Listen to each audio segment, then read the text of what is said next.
Here we are at example 3b from our 4.3 for 4 notes. We're asked to factor out the following. Now, typically with our step 1, we try and look for that GCF, greatest common factor. And unfortunately, they're not all evenly divisible by a single number. And as a result, we cannot really do the step 1. And then we kind of move on to step 2. If we're looking at a trinomial here, that's pretty much where we create, or we try to create, the two binomials. Now, in just looking at this, we're going to go ahead and set up the two parentheses. And we notice that this first item right here, 4x squared, the number 4 is not just a prime number. It actually has other potential factors that we can do. So, for example, we'd have to make a list and just kind of check and see which one would possibly work. So let's go with the list being 1 times 4, that gives us 4, as well as 2 and 2.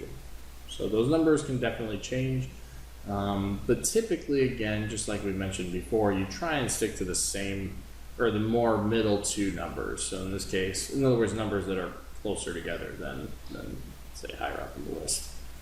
So to get the 4x squared, we can go with possibly 2x and 2x. Next, we're going to look at the last number, 3. And just making our list with 3, we kind of lucked out that it is a prime number with just the numbers 1 and 3. And pretty much just looking at where can we place certain things, maybe we'll just go ahead and put a 1 here and a 3 here. Again, we're trying something out, doesn't necessarily mean it's going to work out. Well, when we, distribute, we end up with 4x squared. That first part, that we kind of already knew. When we multiply the 2x times the 3, we end up with 6x. And when we multiply the 1 times the 2x, we end up with 2x. And then lastly, again, that 1 times 3, we get the positive 3.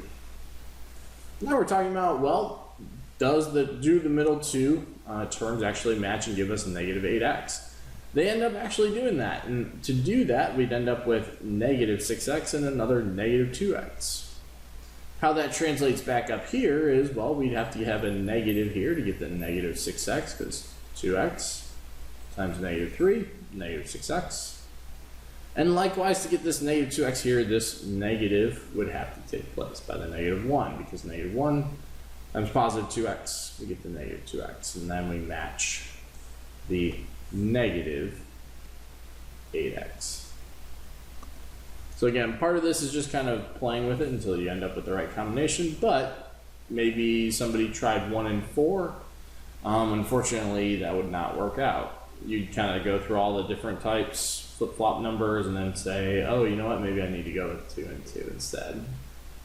So our final factored form comes up to be 2x minus 1 times 2x minus 3. Again, though, that is 3b from our 4.3, 4.4 set of notes.